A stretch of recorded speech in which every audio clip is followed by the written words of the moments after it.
Today, I wanted to introduce you to one of my favorite ways to bring some relief to our stressful or limiting beliefs. And that is by using Byron Katie's process called the Judge Your Neighbor worksheet, which she calls the work. And there's 4 questions that you ask once you've isolated a stressful thought or belief. And that is it true? Can I absolutely know that it's true? How do I react, or what happens to me when I have that thought or belief?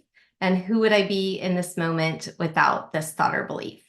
So, for example, this morning I had the stressful thought of I cannot afford the rent in San Diego.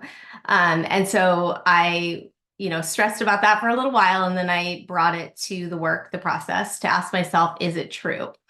And right away, I have to say it's not true because I've paid my rent here, for 10 years, every single month, never late. So I can't know, it's not true. And then can I absolutely know that it's true? No. How do I react when I have that thought or belief? Well, I spend a lot of time on Zillow trying to find cheaper places. I get really stressed out. I worry. I don't enjoy the place that I have because I'm worried I'll lose it. I feel negative. I feel stressed. And so those are some of the ways I react when I have that thought or belief. And then who would I be in this moment without that thought or belief? Well, I would feel peaceful. I would recognize that for 10 years, I have been able to pay my rent every month here, even though the prices keep going up.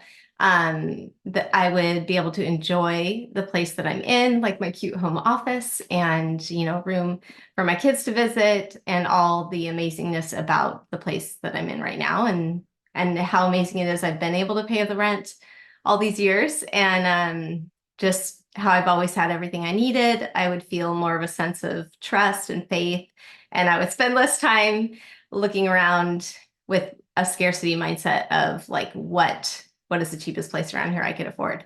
And then another thing you do at the end of this process is you do a turnaround, which is where you see if the exact opposite could be equally as true. So for example, I can afford the rent in San Diego. Could that be equally as true? Well, yes. And actually, it's even more true.